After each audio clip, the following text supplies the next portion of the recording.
Hello and welcome to another exciting episode of the podcast you don't want to be on. Let's see how our next guest ended up on this episode. Hi Rizal, Hi. for being on the podcast. I really appreciate you taking time out of your busy schedule. Thank you. And I would now give it to you to introduce yourself and how you ended up in this chair. Hi guys, my name is Rizal and I'm here to talk about my experiences with a real startup that I had back in 2017, 2016, right until about 2018 when I finally gave it up. It's called Bentok, and we used to do mass customization Okay. of products using new age digital manufacturing methods like 3D printing, laser cut, those kind of technologies. And the whole backend is using e-commerce as a Okay. platform.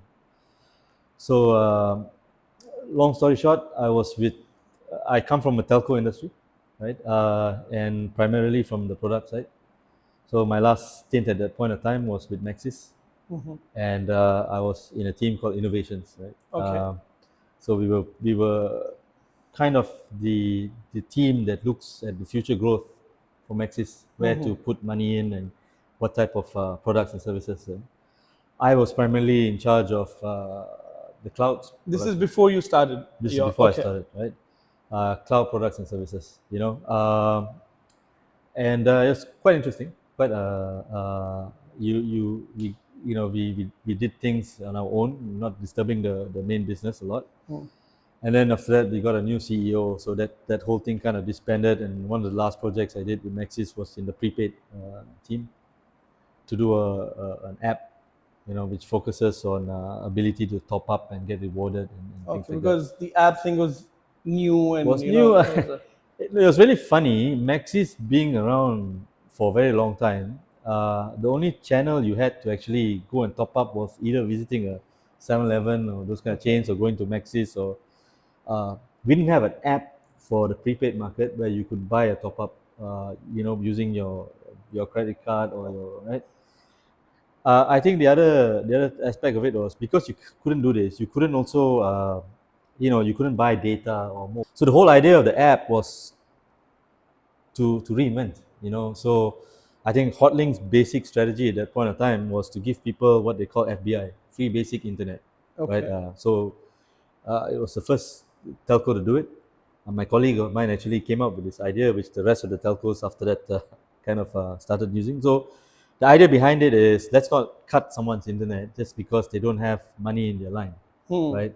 For postpaid, this is not an issue, but prepaid is at a point of time that free basic internet can come in really handy. I mean, if you're stuck somewhere and you've got no credit, at least you can go and send a WhatsApp, because you have internet, provided there's coverage, of course, but that's a Yeah. whole different story. So it But just reduce your speed. yes, Okay. reduce speed and stuff. So once we had this and we realized the take up for internet was growing, then came the part about the app. So once we built that and it got a very healthy subscriber base, in parallel, what was happening in my life was my late father, who passed away now, but at that point of time, he was about to retire. And he comes from the banking line, and he and I had a discussion, and he wanted to start a family business, and he asked me if I would quit and join him in seeing this through. And of course, at that point of time, being in corporate, you get tired at points, right? So Yeah. I said, okay, let's see.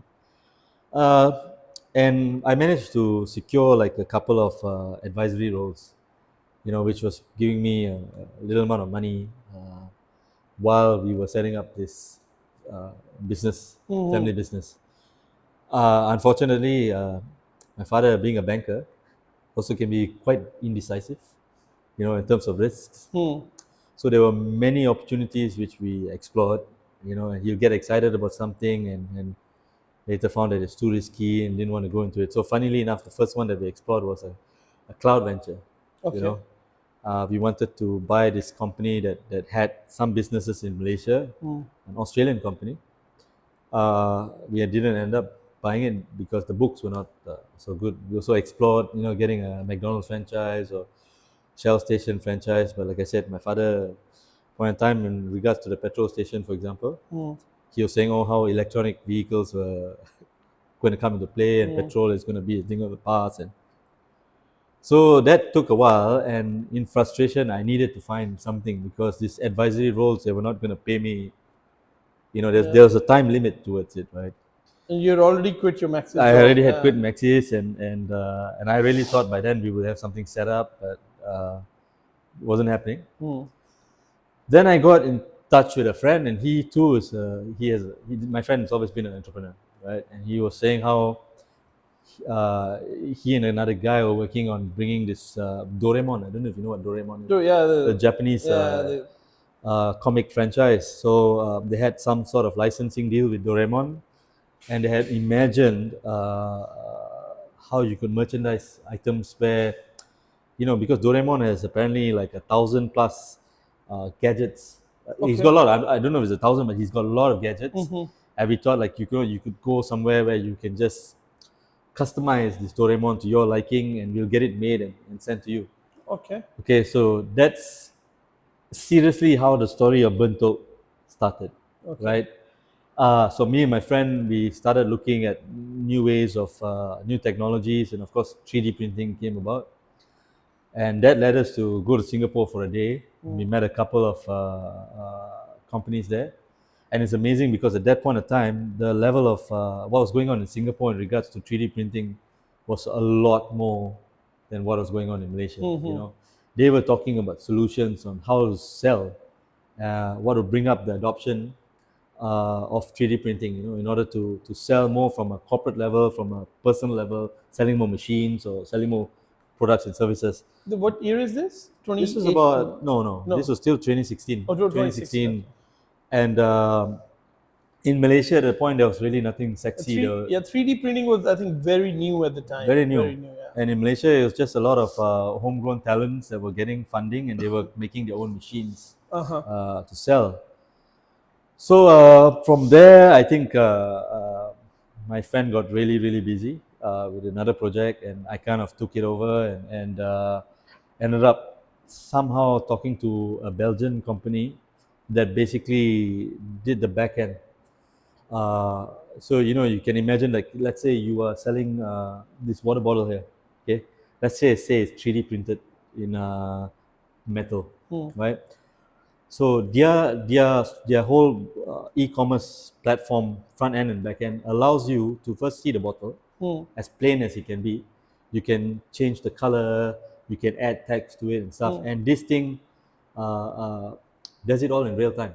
So you instantly, if I type R, you'll see it here, and then you can rotate it to see how it looks like, and it's pretty amazing because you don't just pick what font you want or put letters. You can actually draw as well. Oh, like hand drawn. Draw, yeah. So back then, a lot of people wouldn't have a pen, so you would use a mouse.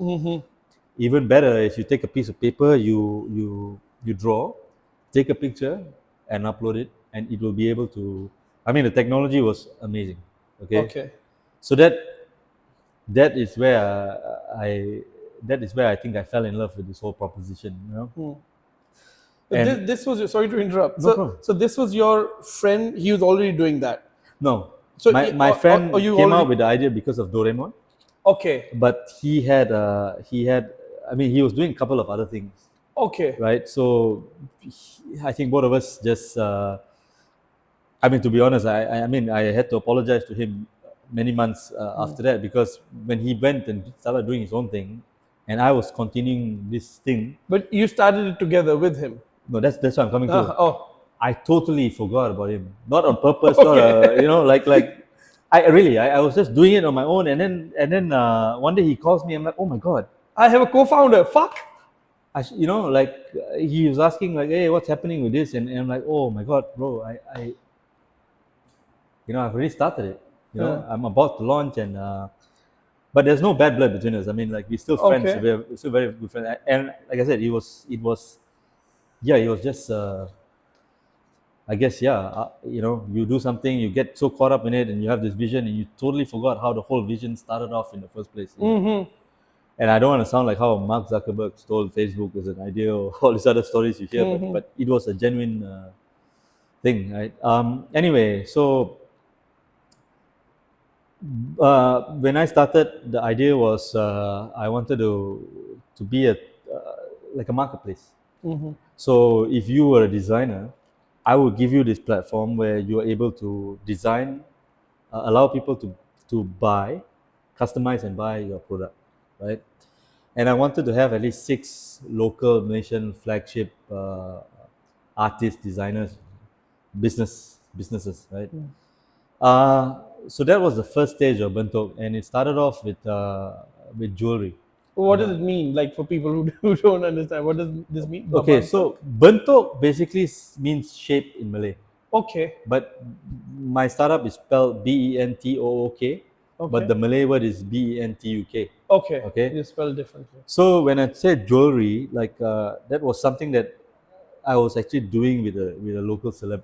Okay, we had like 6 charms, 5 of which were just generic charms, which showcases the strength of 3D printing. Okay, and I'll explain that in a minute. But the last one is the sixth design is what allows you to customize. But at that point of time as well, because I thought it was new to the market, we wouldn't allow so much customization to the product, right? So it was just a round piece, flat, round like a coin, Yeah. and you could just put your initials there or what and change the font. That was the level of customization we're talking Okay. about. So coming back, what the idea was mass customization. Mass customization comes from the word where you take a mass-produced item, like just now I gave the example of a bottle, and you can customize it to your liking. Okay. So like I said, the manufacturing that we use is, at that point in time, was 3D printing. So basically, in a nutshell, the technical aspect of this is once you customize that charm, we will be able to generate what you call an STL file, Okay. which Yeah. is where you print the mold, which is used to make the jewelry. Okay. Okay, so long story short, the mold gets printed in Singapore. It's sent to India. They do the jewelry. They send it back to Singapore, and they send it back to KL, where I do the final inspection and I send it. Okay. Okay. To me, that was since we're here to talk about my learnings, I think there was a few things that was really wrong with this. Number one, the whole point about being an entrepreneur is basically you have to solve a need, right? And this need is what people are willing to pay for. I think these are the two things, right? Solving a need and what people are willing to pay for. I think Bentok didn't do any of those. Okay. I got excited by the technology, Uh, and I was trying to build a market. I was trying to create the need, which was the first mistake. Second of all, if you do business, I'm sure you know, like there's only 2 ways to improve your bottom end. Either you sell more or you cut costs, right? Again, when I explained that if something is printed in Singapore and it's sent to India to be made in gold and sent back to Singapore, and there's a lot of logistic costs yeah. and stuff. And this is the same issue with what Tesla had initially, before they assembled the car, right? So, given these mistakes, uh, there was another happy accident that happened with me. I have a thing for sneakers, so like sneakers, right? And as you can see now, I didn't wear this for this actually, but it's good that I did. This is a shoelace tag. So, Yeah, yeah, so yeah. this is a product of Bentok where I've customized my name. Oh yeah, that's your name. Yeah. Rizal Khan. If they don't come in the frame, then I'll take a Yeah, picture sure, afterwards sure. and do it in post. So initially, like I said, I wanted to have 6 of these stores. I gave up the 6 and I said, you know what, I'm going to go with my own brand. So we called this shoelace tag Bling, BL1NG. Okay. Okay, I can't remember how the name came about, but yeah. Uh-huh. So it's strictly that, selling shoelace tags, and by the time Bento ended, I was even doing, our baju Melayu. Yeah, yeah. We have the buttons. Yes, yes. I could do it in Jawi. So Yeah, I have yeah. one made with my name, for example, or lockets or pendants, whatnot, right? So it really utilized that technology I was talking about, where you could pick. So in this case, the mass customization is actually this frame, and you're allowed to customize whatever you want in the frame, Okay. right? Provided they give you about 2-3 font templates that you can choose from. You can type in any word you want. So in this case, you're seeing Rizal Khan. Yeah. as long There as was it fits. someone that did spare change. There was another person that did bitch please. Like Okay. it was quite cool, And so, and we also allowed people to draw their own design or upload their own logos and stuff, right? So things started to take off. At that point, I think it was good in the sense that I started to look at new ways to manufacture this product, and that came as well by need. Okay. So when I was thinking of doing the shoelace tag, when I had done my first piece, I think that's where a lot of people were asking me where I had gotten it made and stuff. Because And it was new, it never was seen new, before. and that was when I said, you know what? Instead of doing the jewelry, I might as well do this because there's a real niche, and it's between the sneaker community, and I can reach them globally. Yeah. Right. And during the time, a neighbor of mine in Ampang, he was working for a German company called Controverse, and they are industrial aircraft military company, but they had a very high end 3D printing machine. Yeah. Okay, so for me, that was the first step towards me saying, okay, let's move from jewelry towards the shoelace tag thing, because it's local, and they were able to print in steel. So the shoelace tag is printed in steel. I can always get it plated in gold or chrome or what, right? But at least that part was done locally. And this was not, sorry for our understanding. So the 3D printing was not in-house. You were getting it from third parties, which was based in Singapore. Yes. Okay. Okay, but now instead of Singapore, it's local. It's in KL, with that Controverse, right? yeah. Which is in Cyberjaya. I don't know if they're still around, but yeah. And there's only two people that had this machine. One was Controverse. One more was a university in I can't remember where. I think Pahang or Perak, or government had set up set up the school with that printer, and this printer is $1 million plus. Of course. Okay? And the reason why it didn't make sense at that point for me to own a machine for a few reasons. Number one, cost.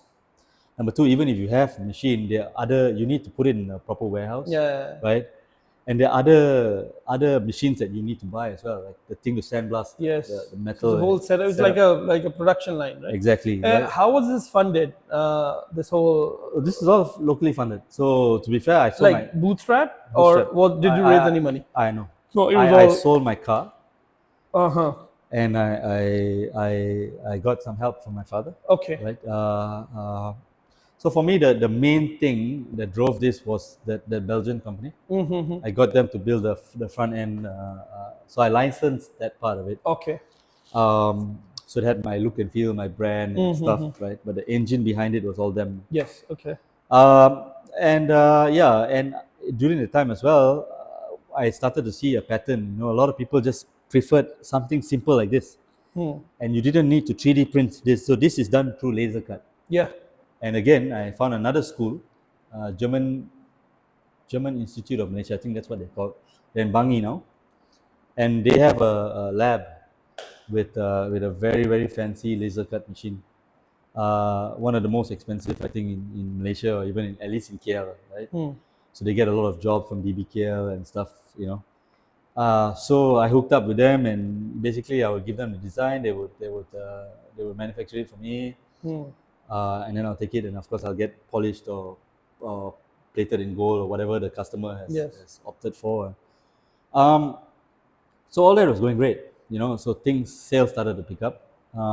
Were you profitable at the time, by this time, or you were still in red? Cost of goods sold wise, yes, but not profitable because I still had that investment on the back end. Okay. So you were paying a license fee? Yeah. So, but I think if I had gone that trajectory, things were still good. I would have probably been able to recoup everything by about 2 years. But then came a problem, right? Because all these machines, I'm very dependent on them. Yeah. Right.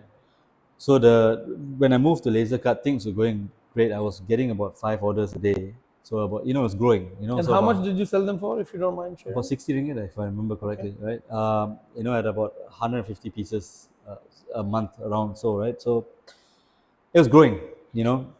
And the problem is I'm always hit with bottlenecks. Like for example, because the machine's in a school, and if it goes down and it's a semester break, nobody is going to repair these machines, Yeah, you of know. course. And my SLA to the end customer, because it's all pre-ordered items, right? Yeah. It's 3 weeks, which means you order it today, I have to get it sent to you within 3 weeks. You right? I generally try to deliver it within 2 weeks, so you got a 1 week for Buffer delivery. zone. Yeah. And the profile, by now I'm able to see the type of customers I'm getting, right? And I initially, when I started it, I thought mainly be sneakerhead guys and stuff. No, but it was more women, girls that buy things for their boyfriends who like sneakers and stuff, right? And the good thing of women is that once they buy and they like, they will use you for any little thing, anybody's birthday, any anniversary and stuff. So you can imagine a lot of the sales that I make is time based.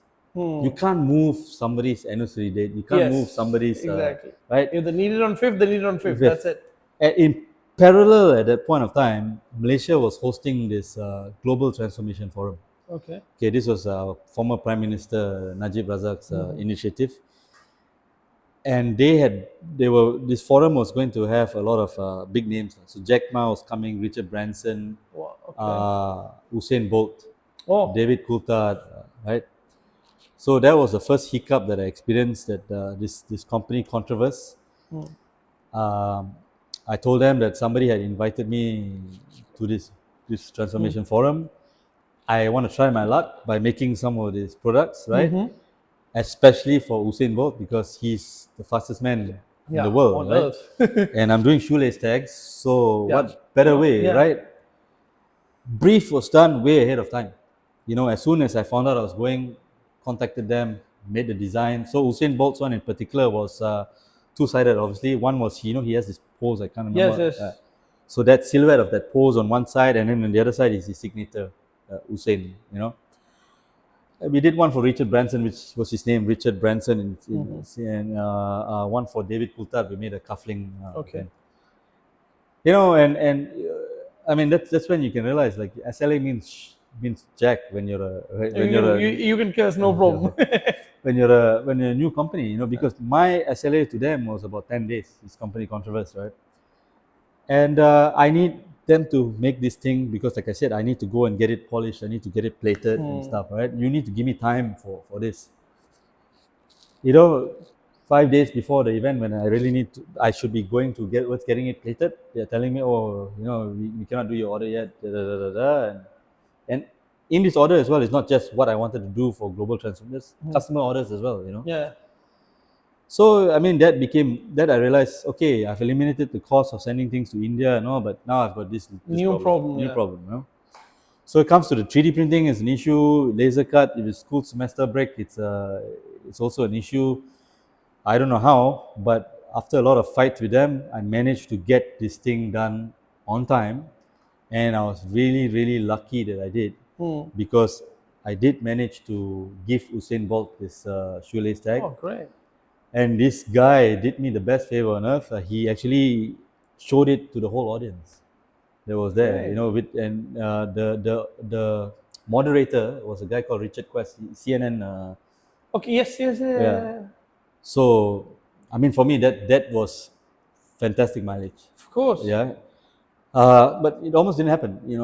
Huh. So it was little things like this, right? So you brought up a good point about owning the machine and stuff, and I feel like if you don't own a bit of the manufacturing, or if not all, it's very hard. Yeah, because dependency. You're very high dependent, right? And actually that's one of the reasons why I stopped Bento, because it was growing on the right trajectory.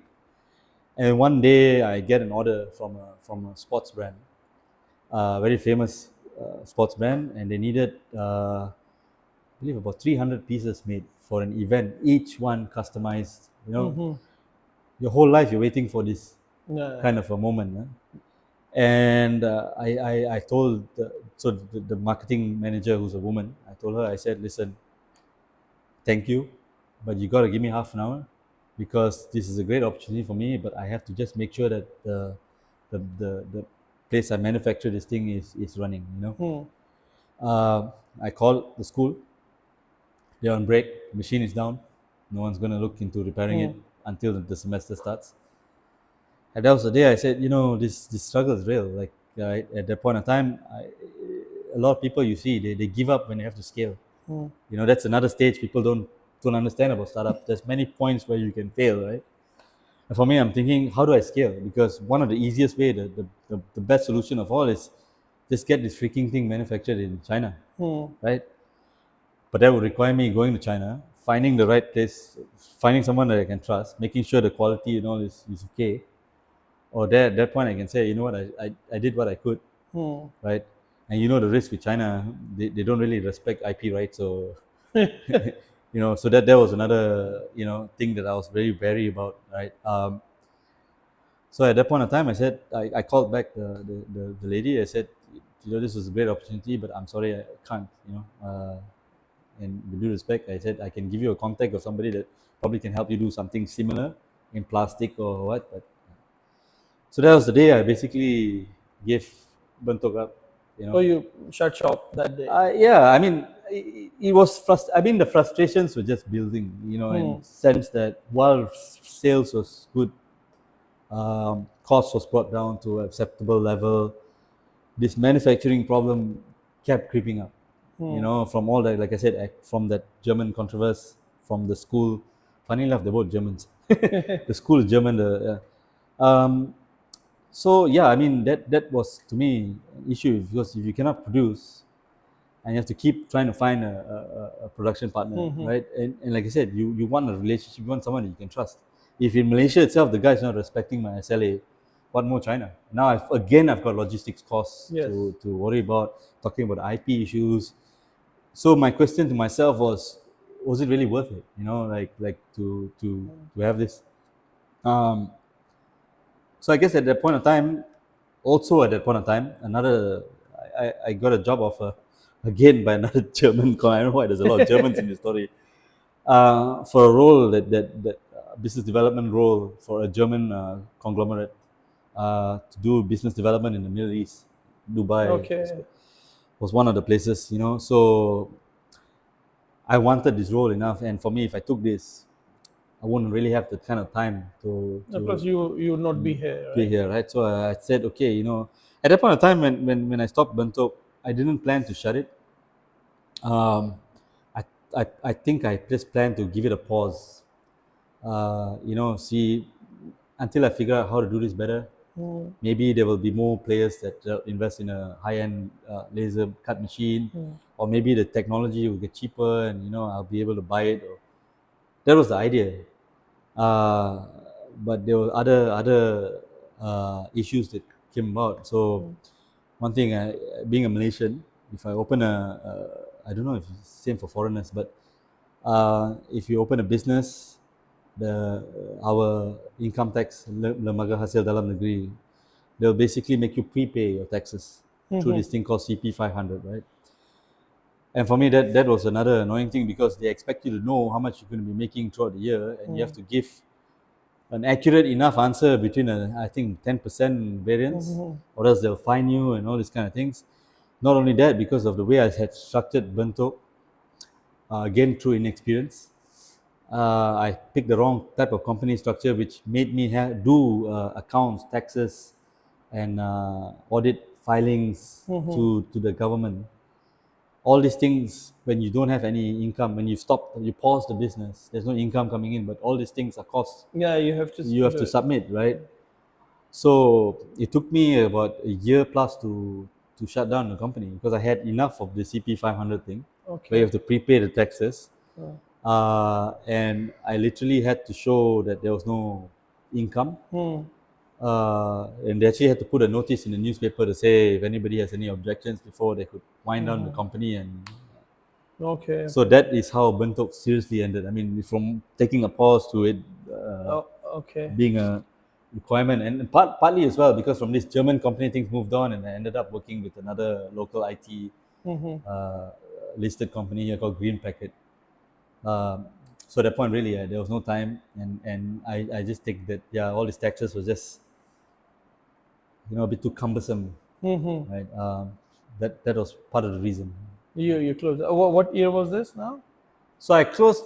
I mean, the idea to stop that brand from producing was in 2018, but I think I really closed Bento, I think by 2020 or 2021. Okay.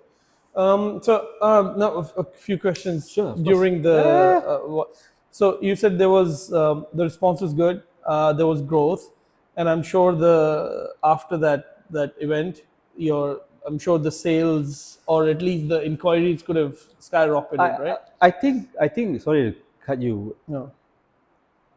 In terms of money, okay, I made a lot of mistakes with Bento, and I think that's why I think it's important to talk about this, right? Mistake number one was that I was really afraid of VCs, okay, to the point that I didn't want them around. No, that was my question. That if there was growth, why? So yeah. Huh. The reason I didn't want them around is because what people don't understand about VCs is while it's great to get money, if you don't perform, there's always a clause where these guys can come kick you out and take over your company. Because they require seats on the board. Exactly, right? So and this story happens. I mean, you see it happen all the time. And unless you're someone that they cannot mess around with, and you have to be a pretty strong someone for that to happen, it's impossible, right? And being the nature of this business where it's 3D printing and all, a lot of it is very innovative, very new. So you're not going to get the kind of scale very fast. So you have to hope for the right kind of VC who's patient.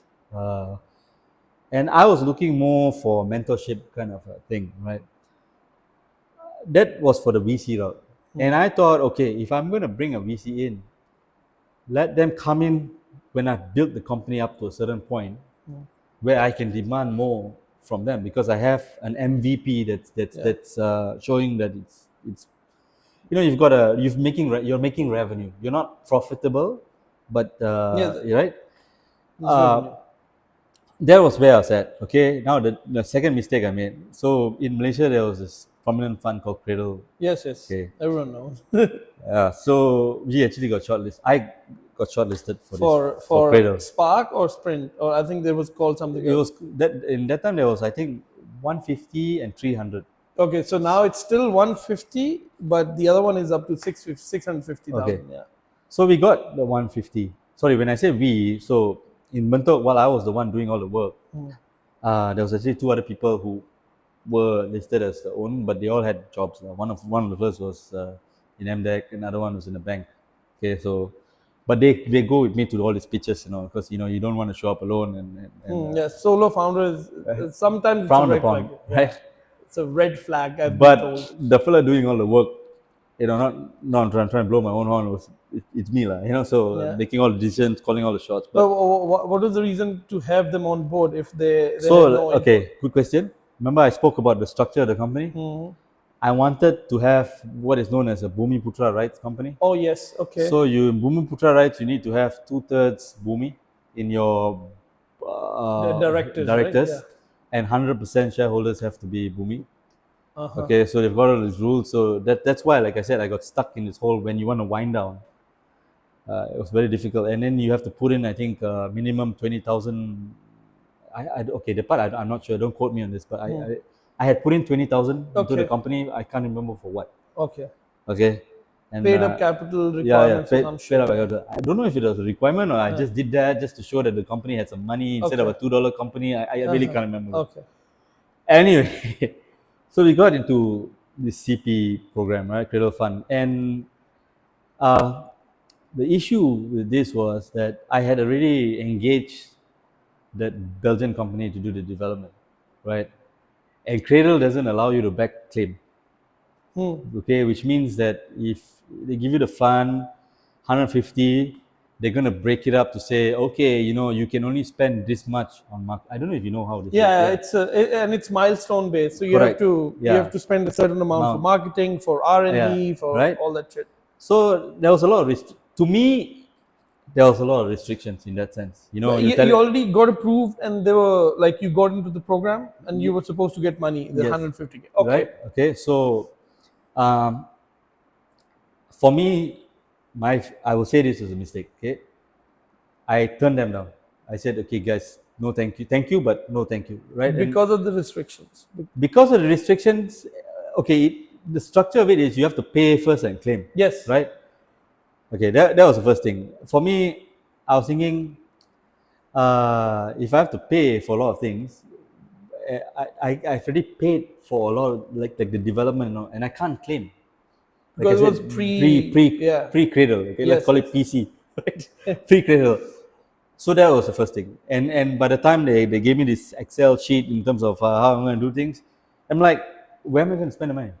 You're telling me marketing. For me now, this is more than ever. I need this marketing fund, but you're telling me I can only spend, I think, maybe 30% of the fund. I can't remember how much, but right.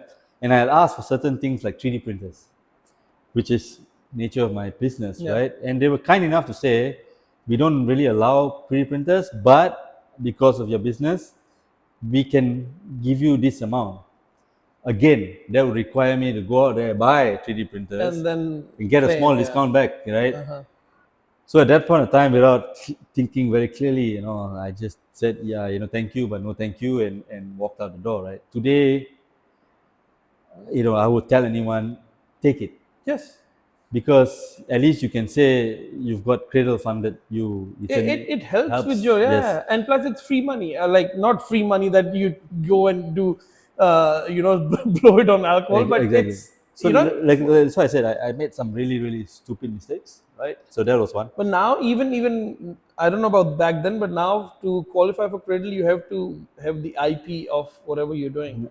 But you didn't, but because you were using this Belgian company's Yeah. thing, right? uh, Maybe rules were different back then. uh, so the Belgian company is the back end, Uh-huh. but Bentuk's IP, I think in that sense, the shoelace tag, Oh, okay, yeah, okay. right. So, but I'm trying to remember when I actually spoke to Cradle, we weren't even talking about shoelace tag. It was still part of the jewelry Oh, thing, like very initial stage. very initial, yeah, Okay, right? okay. So that to me was the second thing, right? And the third thing, like I had, certain guys, friends, very smart people as well that were also doing the startup thing, and yeah, a lot of them went into like do it yourself, like, and then later, that's when you look for VC, that's when you look for Because funding. then you get more money. Yeah, because I think that time you're right, the CP 600, but I think that time it was CP 150 and CP 500 also, Okay. right? So for me, I wanted to aim for that, the 500. But that's for if you're already revenue Making money, making, yeah, exactly, right? not So idea stage. Yeah. yeah lah, at that point of time, that's where you want to get those kind of funding and stuff. So those were the regrets I think I have in terms of not using it in Bentuk. Um, the other thing I realized as well, is in terms of marketing. I was, funnily enough, a lot of my sales actually didn't come from Malaysia. It came from abroad. Okay. Okay, and it came from abroad not because I paid Facebook or Google or whoever else money, but because I was in the correct groups. Facebook has all these Yeah. groups and stuff, and I talk about the shoelace tag there, and then somebody will message me, and so there's sales done like this. Really the old-fashioned way of, Yeah. Word of bro, mouth. can you do me a shoelace tag?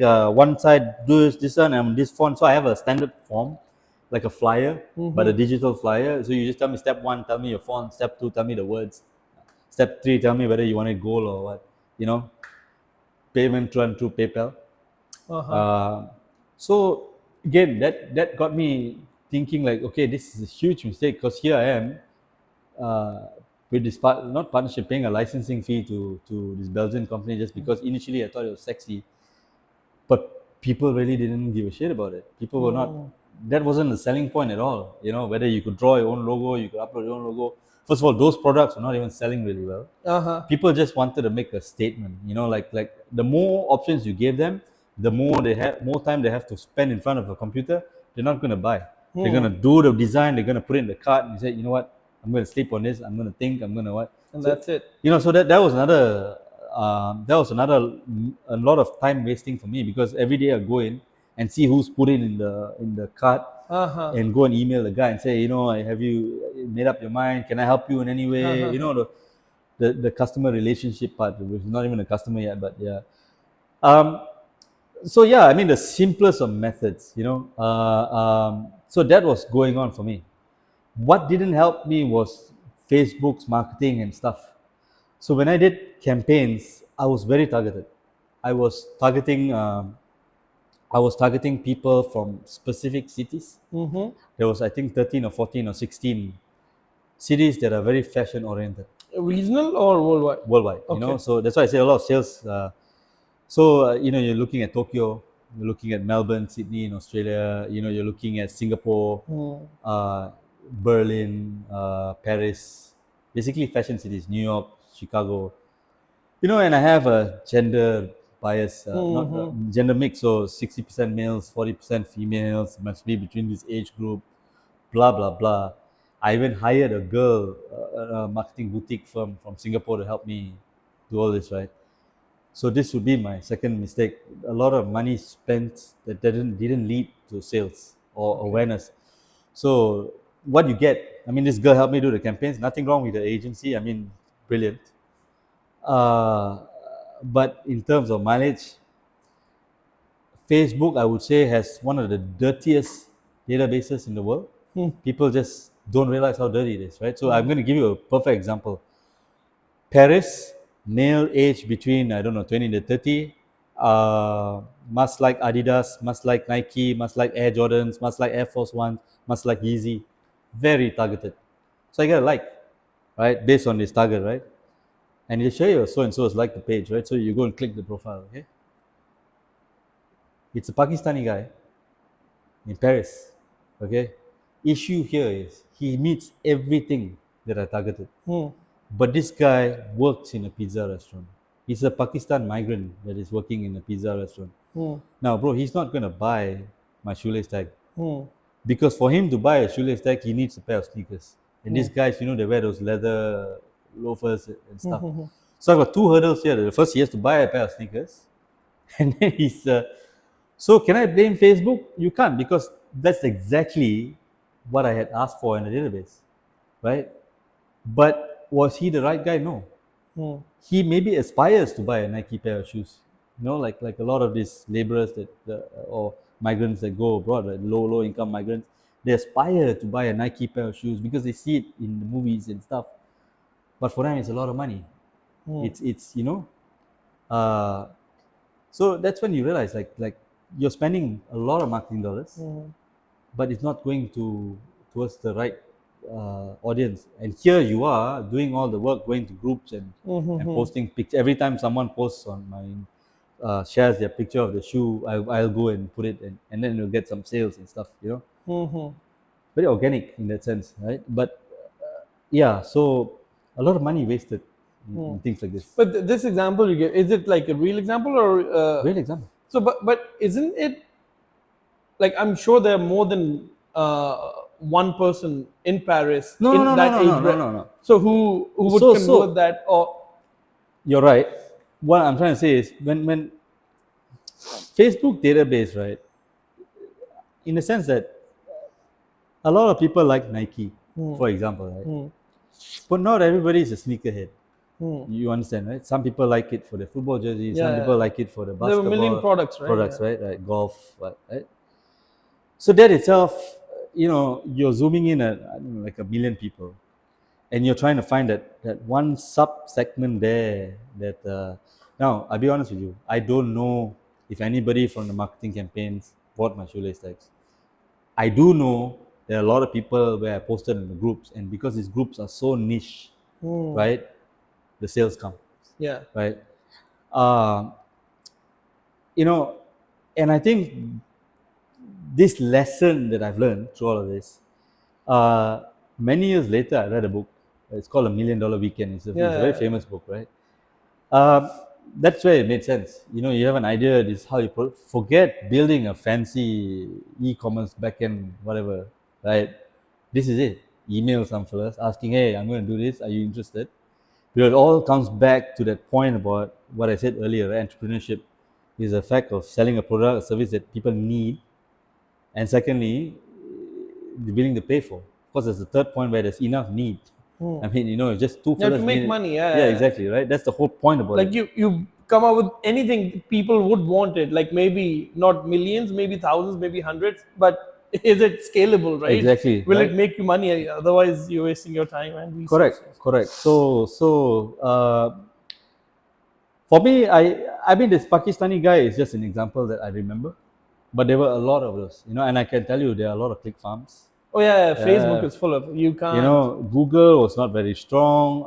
I didn't do much on YouTube, and I think that if I wanted to do something on YouTube, I would need to produce more like videos and stuff, Yeah, 'cause that's additional cost, right? You right? need to set up and all that. And for me, like, I mean, I asked myself what kind of videos you would want to show how you make the shoelace tags. And then comes the other problem. Right? The guy that I don't know if I should be saying this in the camera, but the guy that was working in that German university that I was producing the laser cut, I don't know if he's a lecturer or he's a lab guy or whatever. He was definitely not doing this legitly under the university. Oh, okay. Okay. So you can't even get him to do a video of The process, right? yeah, because Okay. it's a leak, right? Yeah. So yeah, I'm thinking, so what would you show, bro? Oh, the film made the order, and this is the final product. The hole in the middle, it's The the main, main, exactly, right? yeah. People, I mean, that's what you want to talk about and stuff. Yeah, but if it was your own thing, you could shoot it from Exactly, every day you could every show day some, from yeah. different angles with multi camera setup, right?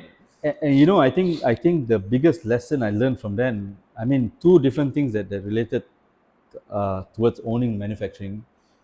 Yes, another friend of mine at that point of time said, "Hey, bro, want to open a barber shop?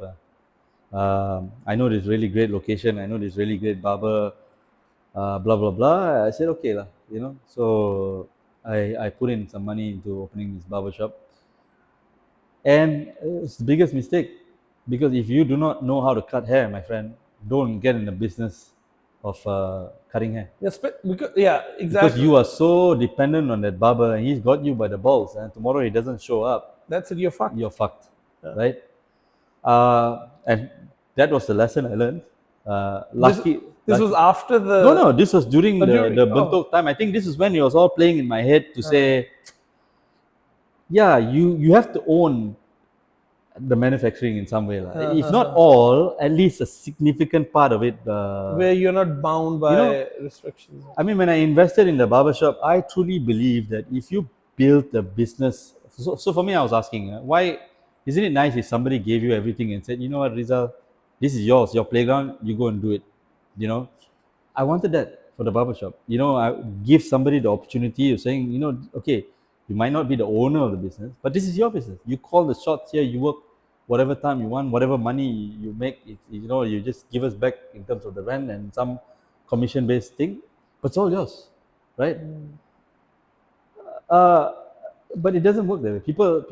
There's a lot of people who I think they if something better comes tomorrow, something more secure, and I don't blame them. I can understand situations are very different for different people. They will move. So, for example, when I had the barber shop, uh, the barber that we had was a fantastic. He was from Punjab in India, okay, and this guy, he's a lecturer on how to cut hair. He does the not Bollywood, I think Hollywood or something. This is He your partner, the guy no you. no, this was the barber that we had, The guy who's working for you. and we had the shop next to KLCC. Okay. Okay, and the reason why I actually went into this was because uh, when I used to work in Maxis, which was next to KLCC, Yes. there is no cheap barber there. Yeah, You've got because your it's True Fit all and Heel in KLCC. exactly. There's another high-end one in Robinson's, or what was Robinson's. There's no cheap barber. There is that 30 ringgit kind of quick and cut or something like that In the malls in usually. Avenue K. But if you want to do your beard, you can't, right? A lot of salons. So that's why I set up the barber. Now, business was there, okay? And one day the Syrian guy walks in. He's put in this Syrian refuge program in Malaysia. Yeah. So they're not allowed to work, Yes. right? But he comes in, he says, how am I going to eat, blah, blah, blah. I know how to cut hair. I used to cut hair in Syria. Can you give me a job? So I negotiated a salary with this guy as well. And during one of the trips to Germany, for work. One of the salons came, pinched him. I think they paid him 30 ringgit more than what I was paying him, and he left. Yeah, But that's the thing. so I mean, I'm lucky this Indian guy didn't leave, but like I said, he had you bang the balls, and they were. I mean, you have to be very careful as well, because there was one day he went missing, for like the whole day, and there were customers coming, and basically he went to Western Union to deposit money. That was the But reason. you didn't But know. he didn't tell me. I didn't know. And that's my point. When you that's when you realize, like, okay, if this guy goes MIA, sick or whatever. Now the Syrian fella is gone. You know, I've only got one fella before I can find somebody else. And yeah, you who's going to cut? You have to close for the day. So comes more to that, lah. I had to learn it.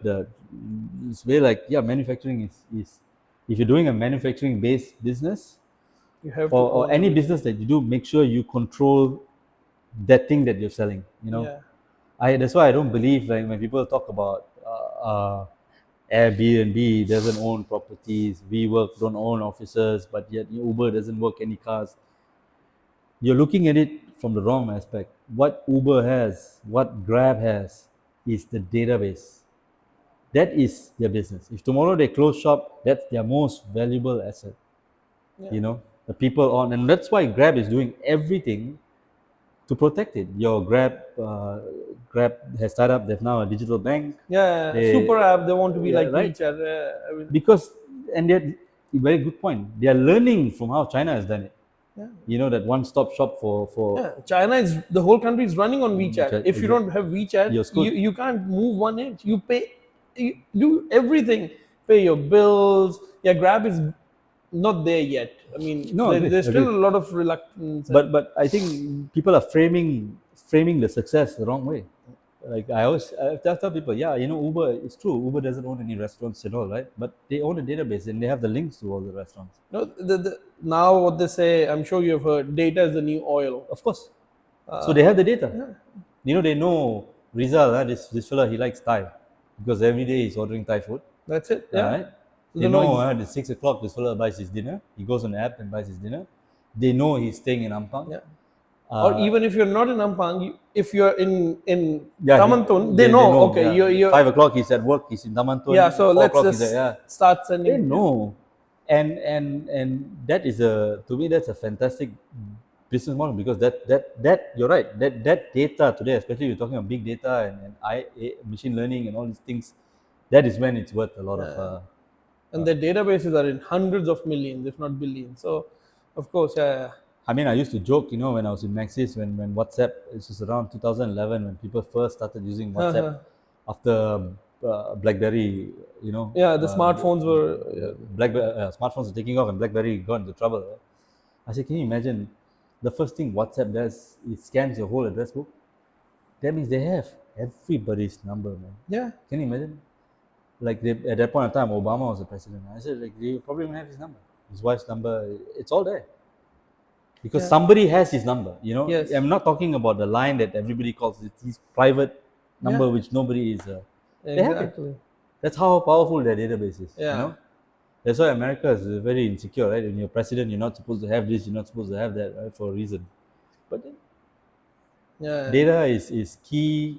Whatever you do, data, I think, yeah, own that's what you need to own. Yeah. And I think for me, I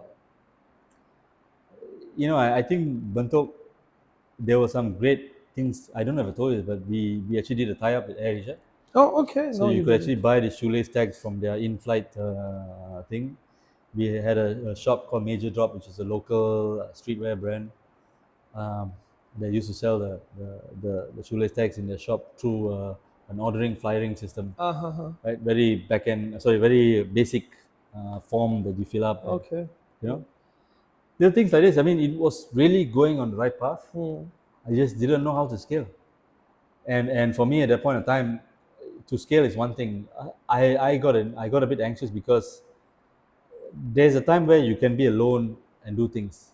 There's time where you want somebody to come in with you, right? And in Malaysia, it's tough because a lot of people, at the end of the day, they still have families to feed. They need to pay loans. if you can't offer them a salary or what, right? It's something that is, you need to be a special kind of person Yeah. to do this kind of and to be honest, as much as I like the startup entrepreneur journey, right? There are times where I also have very expensive hobbies where you have to really take a back seat. Like I love to play guitars. Sometimes when you see a guitar go on sale, you're like, oh, Should I or should I because use that if money? the guitar costs I don't know 10-15 thousand, that's 10-15 thousand that you can use for emergencies or for your business.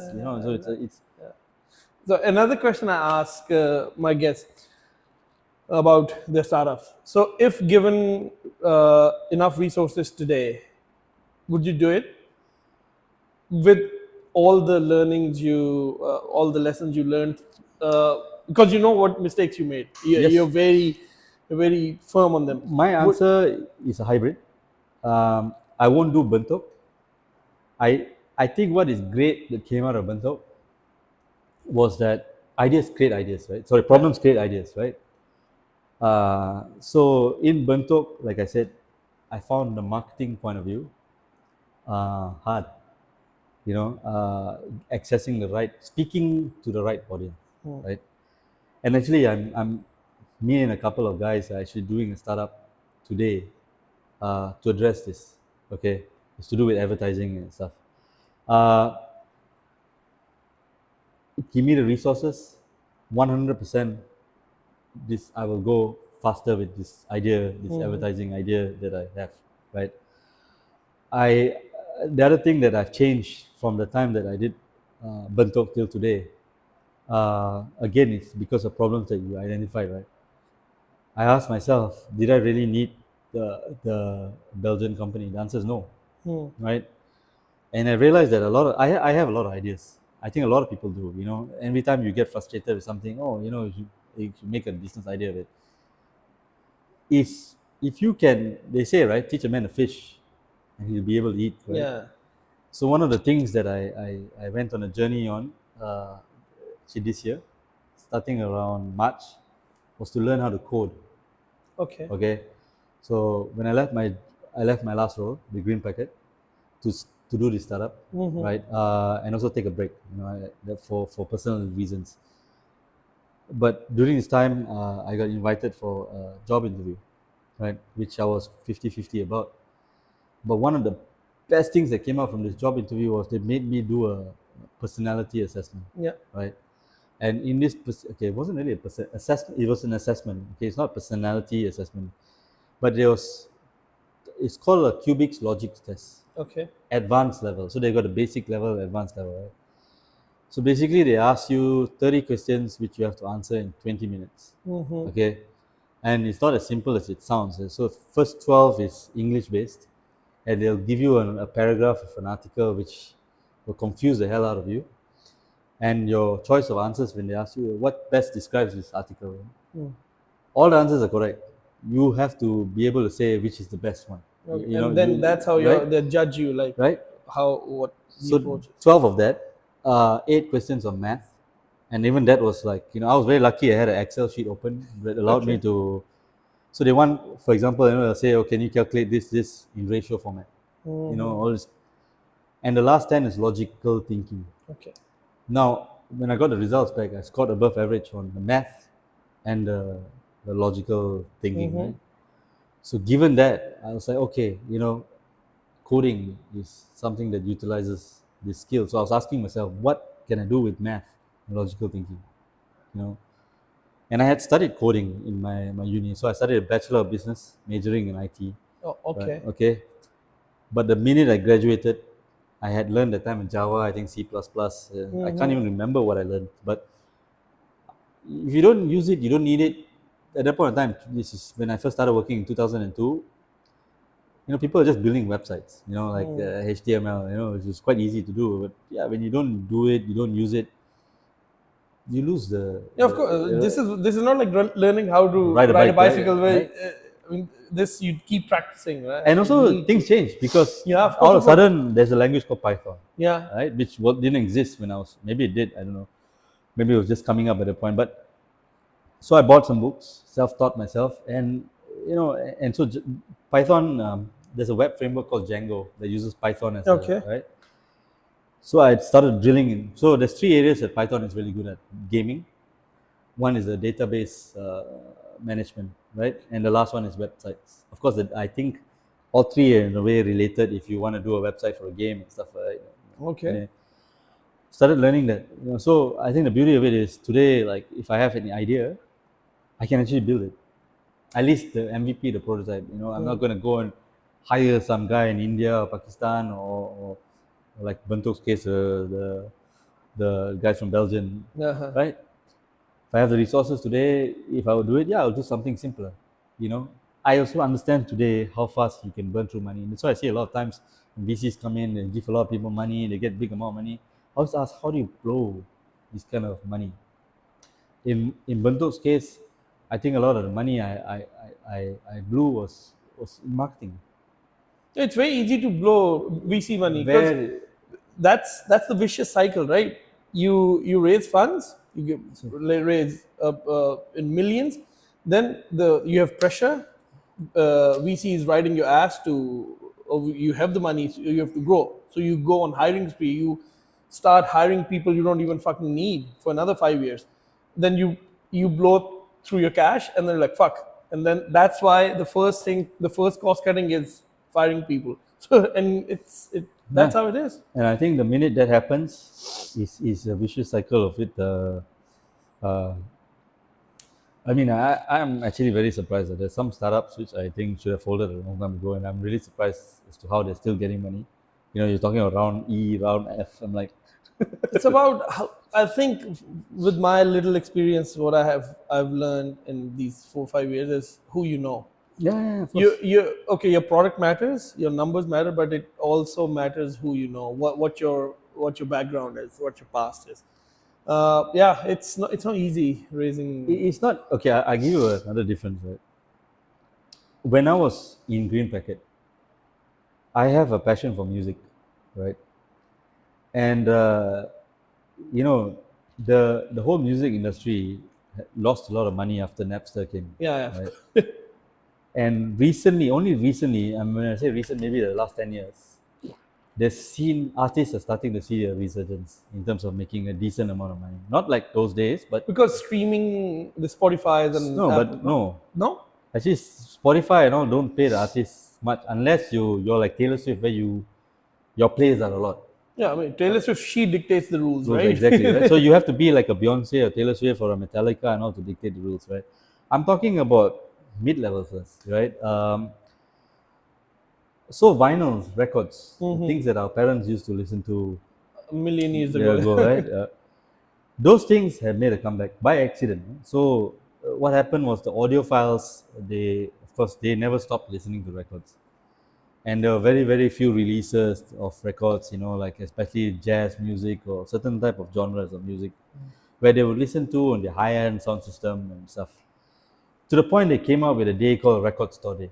Okay, I can't remember what year it came out, maybe 2010 or something. I really can't remember. But slowly, Record Store Day started to grow. And what happened was that you see artists releasing box sets, direct to fan base. So they don't go through the labels. They say, okay, I'm going to launch a new album. Uh, and this album, you as a fan, you can pre-order. It comes with vinyl, comes with CD, comes with a shirt. You tell me the size, comes with a Yeah, handwritten note, probably all kind of, signature. Yeah, right? yeah. There's sometimes they'll do it even on Kickstarter or Pledge or one of those sites.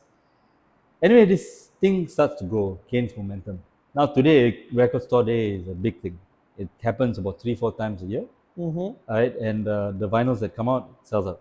Now, what's happening in the back end is that there are not enough factories in the world To produce. to produce. Okay, and how I discovered this problem was, so I'm a big fan of Nirvana. So Nirvana's most prominent album is an album called Nevermind, which first I think came out in 1991 or 1992. I can't remember. So yeah, around 2021, they 2020 they were coming out pre-order for the 30th version of this album, 30th or 40th. Now I lost track of time. But they said that you needed to wait 9 months to get this. So I saw that, I'm like, 9 months. It's a long wait time for you, right? But the CD version of it you can get it immediately, but the vinyl one will take 9 months. Because CDs like they're mass produced, Correct, right? right? So, and then I was thinking, wait a minute, Linkin Park did the same thing with an album called Hybrid Theory, which is their first album. Took them 4 months. So how come they needed 4 months and now these fellas are? So I started digging into this, right? So I can't remember the exact numbers here, but if the whole world needed to produce 10 million vinyls, they only have factories for 4 million. This is the whole world. So I'm like, okay, let's open a vinyl factory. Okay. Now the whole moral of the story is about funding. So I'm coming to that point, right? As luck would have it, a friend of mine at that point of time was the regional head of marketing in Warner. He's based in Hong Kong. Okay, so I contact him and say, hey bro, I'm thinking of doing this idea. Do you think there's any way that I can get Warner to produce Warner's catalog? I say I want to target Malaysia, Singapore, Indonesia, because I think there's enough demand just from these markets, right? And imagine like all those albums that never made it as records. Yeah. Nowadays, people are going out and buying records again. There's certain albums they want to see first time as a vinyl and stuff like that. So there's a lot to produce, So I contacted many of these vinyl plant manufacturers and stuff like that. Got the costing, did the business case. So me and my friend were in, and he introduces me within Warner, and suddenly they are telling me of a different problem. So now I'm suddenly talking to Warner in the US. Okay, The parent company. Yeah. parent company. Yeah? They are saying, oh, if we need to produce an artist, one of these vinyls weigh 180 grams. So even if you did 1,000, that's 180 kgs. To ship it to this side of the world is a real logistical nightmare. So they are looking for local partners, and most specifically, they want through APIs to be able to say, okay, so and so has ordered, I don't know, Taylor Swift, right? We manufacture it, we send it to the end customer, and then we get paid. What? I mean, so basically, the demand was there. We've got demand now from Warner, right? You think it'll be the easiest thing. So I go and start talking to even like SME Bank, and they want either for you to have 6 months bank statement as a as a company, and you mustn't be in the red, And I'm telling them I'm coming from corporate. How am I going to have this, right? Or either that, or they'll give you some small amount through some funds. I can't remember which one of this, but you have to have R&D component to it. What R&D? I'm setting up a straight up factory to produce vinyls. So long story short, it was really impossible to get money. And to me it's sad lah, because while this was happening, this was 2021. We're now 2024. Now there's a plant in Philippines. There's a plant in Indonesia. There's a plant in Thailand. Right? There's still none in Malaysia. Matter of time. And this is the one business Singapore couldn't compete with you, because first of all, factory to lease a factory here is cheap. Labor here is cheap. Exactly. Power here is cheap. Yeah. I think that's my first gripe. The fact that if we as a country, the government doesn't recognize what our strengths are, then you're in trouble. I mean, I really don't know what else to say. I mean, this was, to me, the math made sense. The demand, and there's still a huge demand for it. Issue is the upfront capital that's needed is about 1 point something million, which is nothing in the grand scheme of things, right? So I hope someone Yes, with a working brain is listening to it and support this.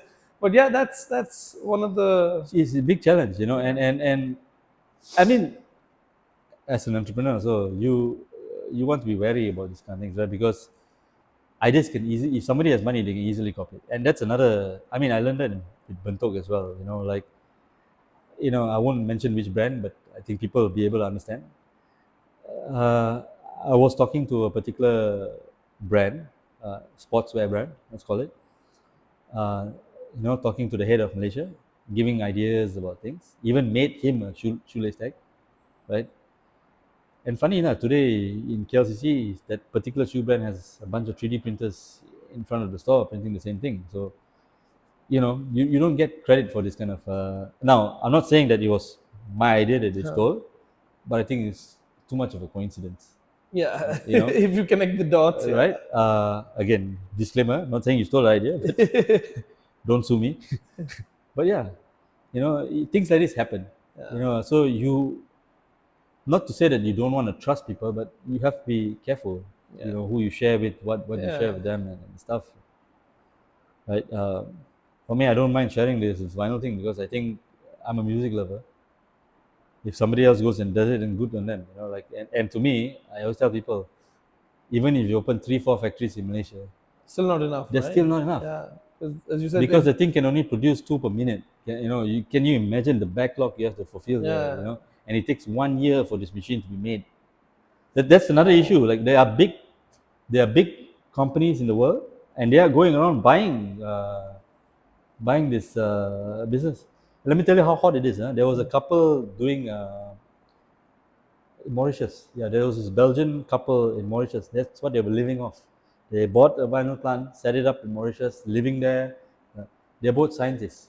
But when COVID happened, they got called back by the government to work on a vaccine. So they actually had to sell the plant. Coincidentally, that was the time that I was talking to one of the plant manufacturers. And the guy emails me. When he sent the mail, it was about 2 o'clock in the morning Malaysian time, telling me that these people are selling. Would I be interested? Right? By 5 o'clock, it was sold. 3 hours. I'm surprised it took even 3 hours. Lock, stock, barrel. No, for the word to get around and lock, stock, barrel. Home. Big companies buying. Now because of this, you're even seeing artists. Metallica, for example, has bought their own vinyl plant to produce their own thing, so they don't have to depend on. Yeah, exactly. If the waiting time is 9 months, fans don't like it. They're like, fuck. And even 9 months or so, that's a lot of politics as well. For example, like a lot of like Adele, she's a big artist. They know, okay, Adele's coming out with an album this year in the month of June. Also, they start working. So they booked all the slots of all the factories. So if you're an independent artist and you want to go, they'll tell you, hold on. No fucking chance, Yeah. man. And there's many Adele. So tomorrow, Taylor Swift. The day after tomorrow, I don't know, Beyonce. Yeah. So, there's always someone, so you as a small artist. we can fit you in, So yeah, cool.